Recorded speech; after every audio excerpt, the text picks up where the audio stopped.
اتخذوا احبارهم ورهبانهم اربابا من دون الله والمسيح ابن مريم وما امروا الا ليعبدوا الها واحدا لا الہ الا هو سبحانہ عما یشرکون رب اشرح لی صدری ویسر لی امری واحلل عقدۃ من لسانی یفقہوا قولی رب زدنی علما وزدنی فہما سبحانک لا علم لنا الا ما علمتنا انک انت العلیم الحکیم۔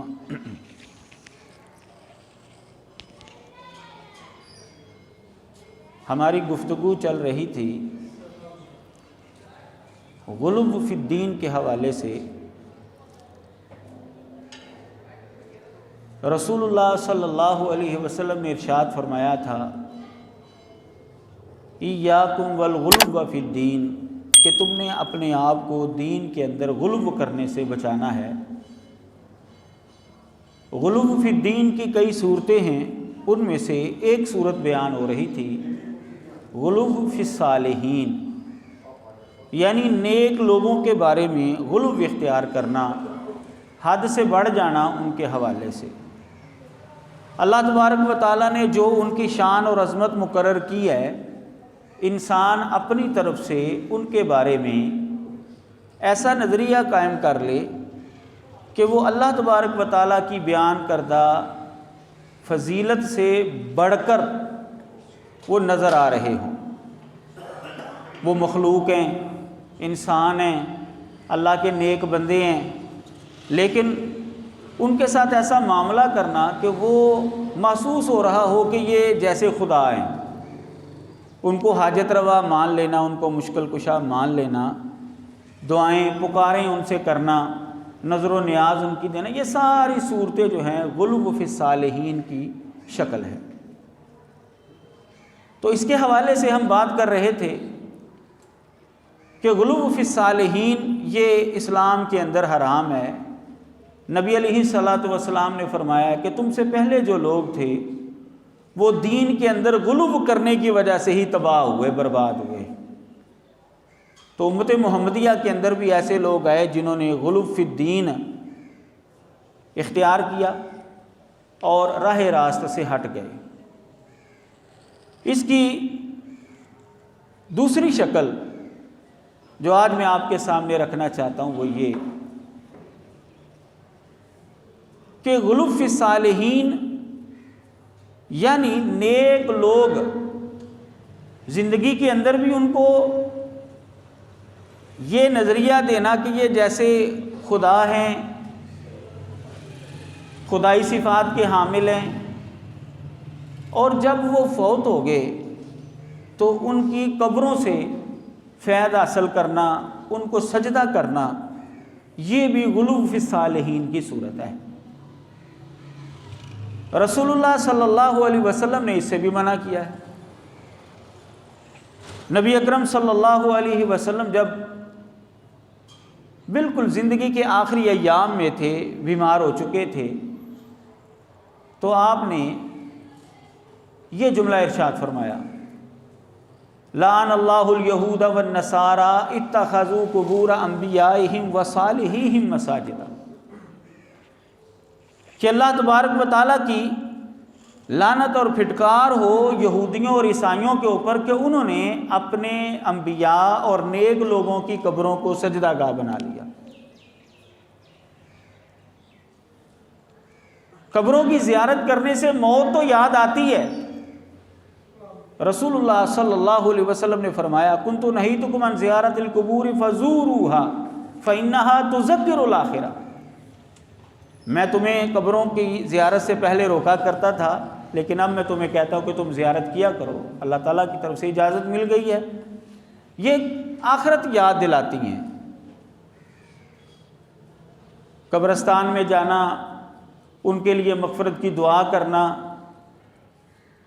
یہ بالکل درست ہے، اس کے اوپر اختلاف نہیں ہے، لیکن قبروں کے پاس جا کر ان کو سجدہ کرنا، ان سے فیض حاصل کرنا، یہ غلو فی الصالحین کی صورت ہے۔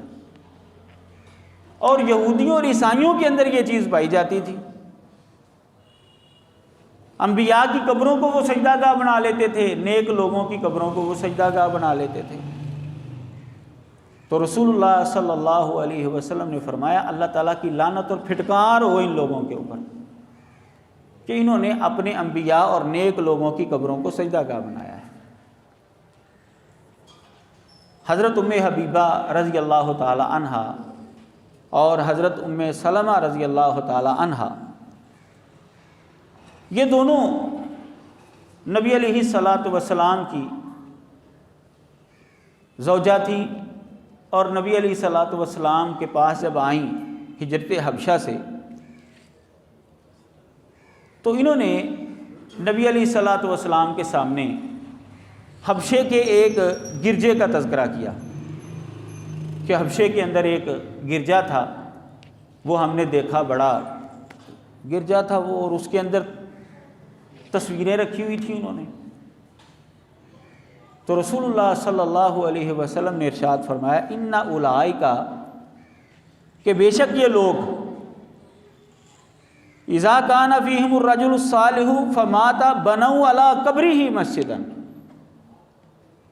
کہ ان کا طریقہ کار یہ تھا کہ جب ان کے اندر کوئی نیک آدمی فوت ہو جاتا تھا تو اس کی قبر کے اوپر یہ سجدہ گاہ بنا لیتے تھے، اس کی قبر کو سجدہ گاہ بنا لیتے تھے، عبادت خانہ بنا لیتے تھے اس کی قبر کے اوپر۔ وَصَوَّرُوا فِيهِ تِلْكَ الصُّوَرَ، اور اس عبادت خانے کے اندر یہ تصویریں بھی گڑھ لیتے تھے، بنا لیتے تھے۔ فَأُولَئِكَ شِرَارُ الْخَلْقِ عِندَ اللَّهِ يَوْمَ الْقِيَامَةِ، رسول اللہ صلی اللہ علیہ وسلم ارشاد فرماتے ہیں کہ قیامت والے دن مخلوق میں سے سب سے بدترین لوگ یہ ہوں گے، اللہ تبارک و تعالیٰ کی لعنت اور پھٹکار کے یہ حقدار ہوں گے، سب سے برے ترین لوگ یہ ہوں گے۔ صحیح بخاری کے اندر یہ حدیث موجود ہے۔ رسول اللہ صلی اللہ علیہ وسلم کے اس فرمان سے یہ بات معلوم ہوتی ہے کہ پہلی قوموں کے اندر یہ بیماری پائی جاتی تھی، غلو فی الصالحین کی یہ صورت، یعنی ان کی قبروں کو سجدہ گاہ بنا لیتے تھے، اس کے اوپر عبادت خانہ قائم کر لیتے تھے، اور اس کے اندر تصویریں بھی جو ہیں وہ گڑھ لیتے تھے، بنا لیتے تھے۔ فرمایا کہ یہ برے ترین لوگ ہوں گے قیامت والے دن۔ اب ہمارے ہاں بھی یہ معاملہ موجود ہے، حالانکہ مسلمانوں کا اتفاق ہے اس کے اوپر، یہ بات یاد رکھیں، اختلاف نہیں ہے اس کے اوپر کسی بھی فرقے کا، سارے مسلمان متفق ہیں کہ سجدہ صرف اور صرف اللہ تعالیٰ کی ذات کو کرنا ہے، نہ کسی زندہ انسان کو سجدہ کرنا ہے، نہ کسی فوت شدہ کو سجدہ کرنا ہے، نہ اس کی قبر پر سجدہ کرنا ہے۔ جو لوگ یہ کام کرتے ہیں وہ اپنے اہل علم کے موقف سے بھی واقف نہیں ہوتے اصل میں۔ اگر وہ اپنی کتب پڑھیں، اپنے علماء کی باتیں سنیں جو اس حوالے سے ہیں، تو واضح طور پر ان کی کتابوں کے اندر یہ لکھا ہوا ہے کہ قبر کے اوپر سجدہ کرنا حرام ہے، بالکل غلط ہے، قطعاً اس کی گنجائش اور اجازت نہیں۔ پہلی شریعتوں کے اندر سجدہ تعظیمی جو ہے وہ جائز تھا، سجدہ عبادت جو ہے وہ پہلی شریعتوں کے اندر بھی حرام تھا، اللہ کے علاوہ صرف اللہ کو ہی سجدہ عبادت کیا جاتا تھا، اور غیر اللہ کو سجدہ تعظیمی یعنی کسی کی عظمت اور شان کا اقرار کرتے اس کو سجدہ کرنا یہ پہلی شریعتوں کے اندر جائز تھا۔ جیسا کہ آپ قرآن مجید کے اندر پڑھتے ہیں کہ حضرت آدم علیہ السلام کو اللہ تعالیٰ نے سجدہ کروایا فرشتوں سے۔ اسی طرح جب حضرت یوسف علیہ السلام کے پاس ان کے والدین آئے اور ان کے بھائی آئے تو انہوں نے سجدہ کیا ان کو، یہ سجدہ تعظیمی پہلی شریعتوں کے اندر یہ جائز تھا۔ لیکن رسول اللہ صلی اللہ علیہ وسلم جب تشریف لائے رسول اللہ صلی اللہ علیہ وسلم جب تشریف لائے تو آپ نے اللہ تعالیٰ کے حکم سے سجدہ تعظیمی بھی ممنوع قرار دے دیا، آپ نے اس کو بھی حرام کر دیا۔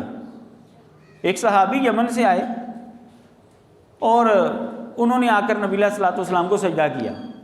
آپ نے پوچھا یہ کیا کر رہے ہو؟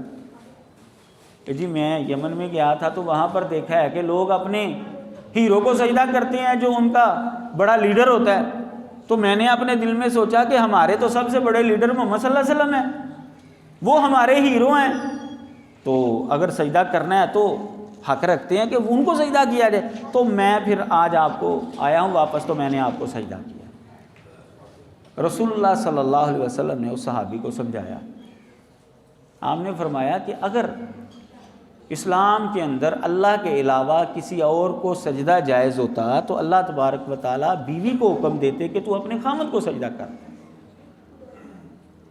اللہ کے علاوہ کسی کو سجدہ جائز نہیں ہے۔ اب سجدہ تعظیمی بھی اللہ کے لیے ہے، سجدہ عبادت بھی اللہ کے لیے ہے۔ لہٰذا جو انسان کسی بھی زندہ انسان کو سجدہ کرتا ہے یا اس کی قبر پر سجدہ کرتا ہے تو یہ شرعی اعتبار سے بالکل غلط کر رہا ہے، یہ غلو فی الصالحین کی ایک صورت ہے۔ وہ ظاہر ہے اس کو سجدہ کر رہا ہے، اس کے سامنے ماتھا ٹیک رہا ہے تو اس کو نیک سمجھتا ہے۔ زندہ انسانوں کو بھی سجدہ ہوتا ہے، یوٹیوب کے اوپر جو ہے وہ ایسے کلپ موجود ہیں، اور ہمارے معاشرے کے اندر ان کا بڑا نام ہے جی، بڑے وہ شیخ الاسلام ہے اور بڑے بڑے عالم ہیں جی، لوگ آتے ہیں ان کو سجدہ کر رہے ہیں، تو یہ بالکل غلط ہے، یہ درست نہیں ہے۔ اصل میں مسلمان یہ قطعاً موقف اختیار کر ہی نہیں سکتا کہ اللہ کے علاوہ کسی اور کو سجدہ کیا جائے۔ ان کے بڑے اہل علم کی کتابیں پڑھ کر دیکھیں، اس کے اندر بھی آپ کو یہی ملے گا، انہوں نے واضح طور پر اس بات کا اقرار کیا۔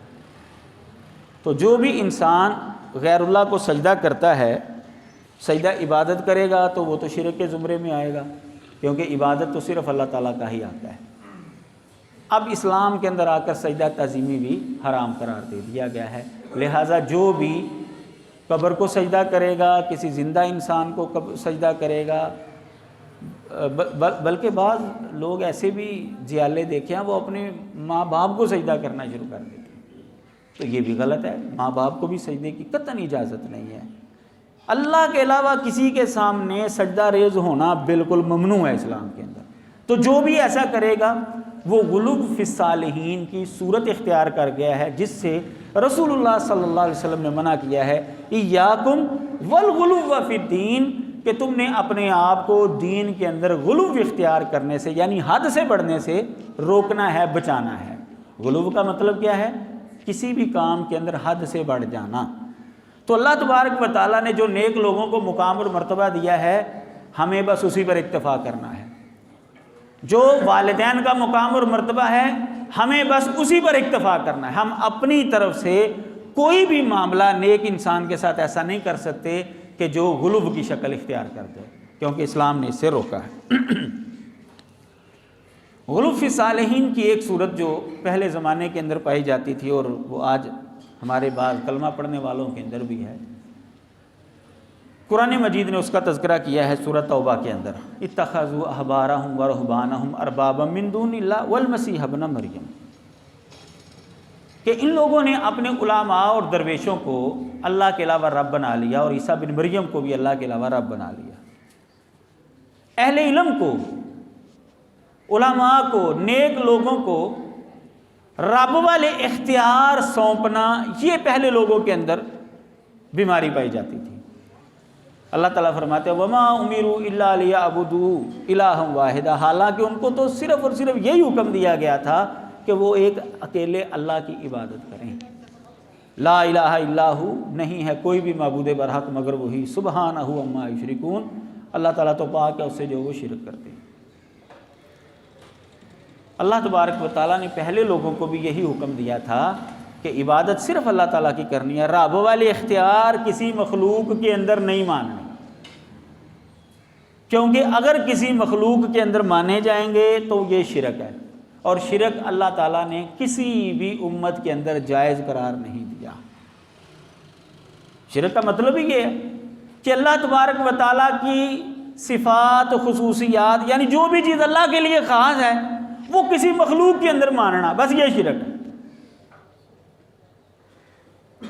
تو پہلے لوگوں نے ایسا کیا تھا، انہوں نے اپنے علماء اور درویشوں کو رب بنایا ہوا تھا۔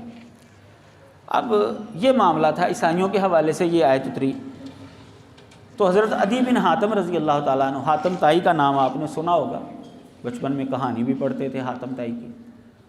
تو حاتم طائی جو ہے یہ عرب کا بہت سخی انسان ہوا ہے، لیکن اس کے زمانے میں نبی علیہ الصلوۃ والسلام مبعوث نہیں ہوئے، یہ فوت ہو گیا۔ جب اس کے بیٹے کا زمانہ آیا، اس کے بعد اس کا بیٹا عدی جو ہے وہ اپنے قبیلہ بنو طے کا سردار بنا، تو اس زمانے میں رسول اللہ صلی اللہ علیہ وسلم مبعوث ہوئے تھے۔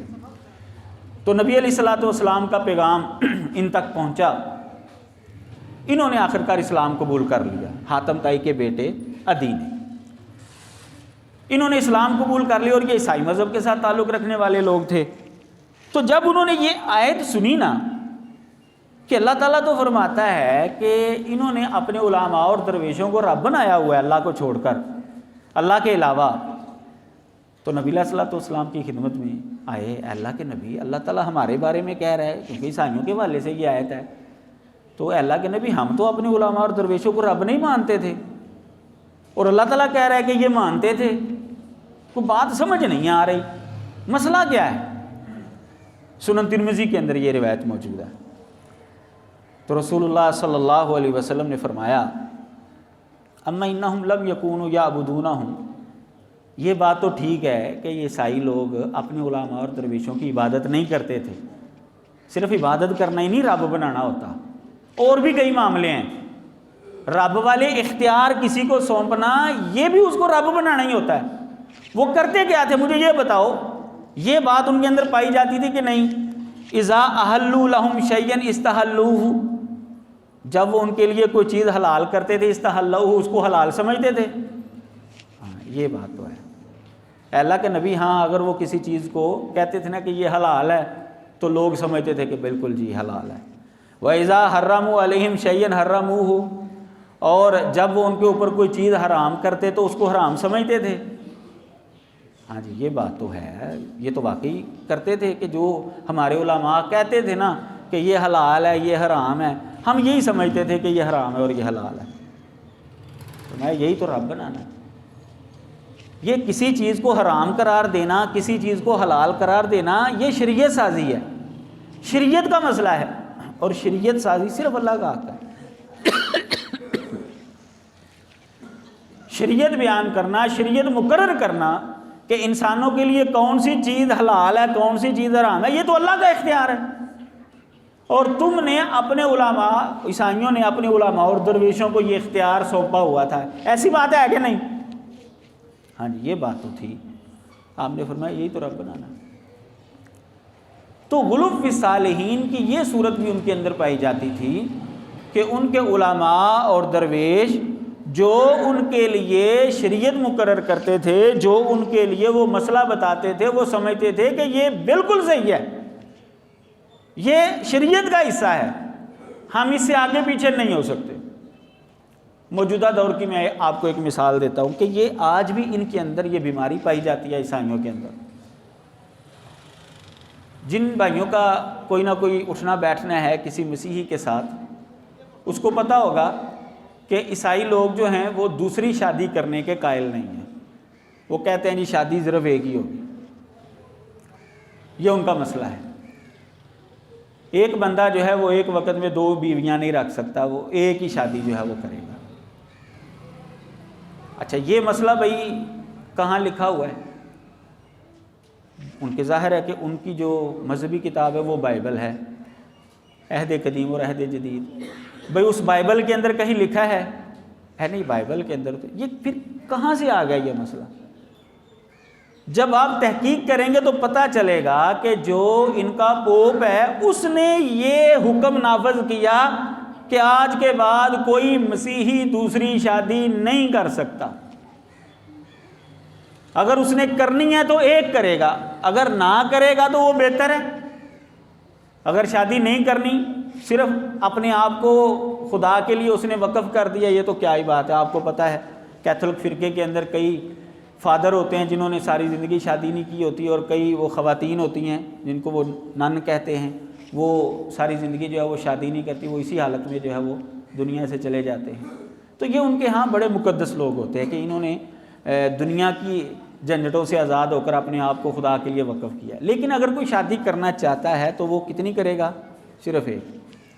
اب عیسائیوں کے اندر آپ جا کر مسئلہ پوچھیں تو وہ یہی کہیں گے بھئی یہ شریعت کا حصہ ہے. اچھا بھئی شریعت کس نے بنائی ہے؟ اللہ نے؟ نہیں، اللہ تعالیٰ نے تو نہیں بائبل میں کہا. حضرت عیسیٰ علیہ السلام نے بائبل کے اندر کوئی حکم دیا ہے؟ نہیں، یہ تو بات نہیں. کس نے؟ پوپ صاحب نے. آج بھی ان کے اندر یہ چیز پائی جاتی ہے کہ یہ اپنے علماء کو، اپنے درویشوں کو، اپنے بزرگوں کو شریعت سازی کا حق دیتے ہیں. وہ جو چیز ان کے لیے حرام کرتے ہیں حرام سمجھتے ہیں، حلال کرتے ہیں حلال سمجھتے ہیں. آج بھی ان کے اندر یہ بیماری پائی جاتی ہے اور یہ غلو ہے. یہ غلو فی الصالحین کی صورت ہے. قطعاً شریعت نے، نہ ان کی شریعت نے یہ اجازت دی ہے، نہ ہماری شریعت کے اندر یہ اجازت ہے کہ ایک عام بندے کو شریعت سازی کا حق دیا جائے. قطعاً کسی کی اجازت نہیں ہے. نہ تو حضرت عیسیٰ علیہ السلام نے کبھی یہ کہا، کسی نبی نے یہ بات نہیں کہی کہ تم جو ہے ایک عام بندے کو، عالم دین کو یہ اختیار دو کہ وہ تمہارے لیے شریعت بنائے. قطعاً کسی نبی نے یہ اجازت نہیں دی. اب یہ چیز آپ دیکھیں ہمارے معاشرے کے اندر بھی پائی جاتی ہے. بڑے مسائل ہیں ایسے کہ جن کی آپ تہ کے اندر جائیں گے تو نہ آپ کو قرآن مجید سے کوئی دلیل ملے گی، نہ رسول اللہ صلی اللہ علیہ وسلم کی حدیث اور فرمان سے وہ دلیل ملے گی. وہ دلیل کہاں پر جا کر ختم ہوگی؟ جی بزرگوں نے فرمایا تھا، بڑے لوگوں نے یہ بات کہی تھی. اچھا وہ کیا تھے؟ عالم نہیں تھے، وہ بزرگ نہیں تھے. بس یہ ہے جی دلیل. آخر کار یہاں پر آ کر جو ہے وہ حد ختم ہوتی ہے. بڑے مسائل ہیں ایسے. تو یہ غلو فی الصالحین کی صورت ہے ہمارے معاشرے کے اندر پائی جاتی ہے، اور اسلام نے یہ روکا ہے ایاکم والغلو فی الدین، کہ اپنے آپ کو دین کے اندر غلو کرنے سے تم نے بچانا ہے. دین کے اندر غلو نہیں کرنا. دین رسول اللہ صلی اللہ علیہ وسلم کے زمانے میں مکمل ہو گیا تھا. الیوم اکملت لکم دینکم، تمہارے لیے آج تمہارا دین مکمل کر دیا ہے. اللہ تعالیٰ نے واضح طور پر فرما دیا دین مکمل ہو گیا. امام مالک فرماتے ہیں کہ جو چیز نبی علیہ السلام کے زمانے میں دین تھی وہ آج بھی دین ہے، اور جو چیز اس زمانے میں دین نہیں تھی نا وہ آج بھی دین نہیں ہے. دین وہی ہے جو اللہ اور اللہ کے رسول نے بتا دیا. بس کوئی بھی انسان جتنا مرضی بڑا عالم دین ہو، جتنا مرضی بڑا نیک ہو، اس کی نیکی، تقوی، للہیت، علم سر آنکھوں پر، لیکن اس کے پاس پیغمبرانہ اختیار نہیں آ سکتے، اس کے پاس اللہ کے اختیار نہیں آ سکتے. یہ بات یاد رکھیں. اللہ تبارک و تعالیٰ شریعت سازی کرتا ہے، شریعت بناتا ہے، پیغمبر آگے اس شریعت کو بیان کرتا ہے، تاکہ رسول اللہ صلی اللہ علیہ وسلم بھی بذات خود اپنی مرضی سے شریعت نہیں بنا سکتے. آپ نے واقعات پڑھے سنے ہوں گے، نبی علیہ السلام سے کئی دفعہ سوال ہوا، اللہ تعالیٰ کی طرف سے ابھی اس کا مسئلہ نہیں بیان ہوا تھا تو آپ خاموش ہو جاتے، بلکہ بسا اوقات کئی دن خاموش رہتے. جب اللہ تعالیٰ کی طرف سے پتہ چلتا مسئلے کا تو پھر آپ بتاتے ہاں بھئی وہ سوال کرنے والا کدھر ہے، اس نے یہ سوال کیا تھا مجھ سے، یہ اس کا جواب ہے. تو جب اللہ کے نبی کو یہ اختیار حاصل نہیں ہے تو عام انسان کو کیسے اختیار حاصل ہو سکتا ہے؟ اور بندہ سوچتا ہے، عام لوگوں کے ذہنوں میں یہ بات ڈال، یہ کون سا غلط کام ہے بھائی، یہ اچھا ہی کام ہے نا، وہ یہ تو اچھا ہی کام ہم کر رہے ہیں. بھائی اچھا کام وہی ہے جو اللہ اور اللہ کے رسول نے بتایا. یہ بات یاد رکھے کیونکہ دین مکمل ہو چکا ہے. اللہ تبارک و تعالی ہر ایک کو سمجھنے کی توفیق عطا فرمائے.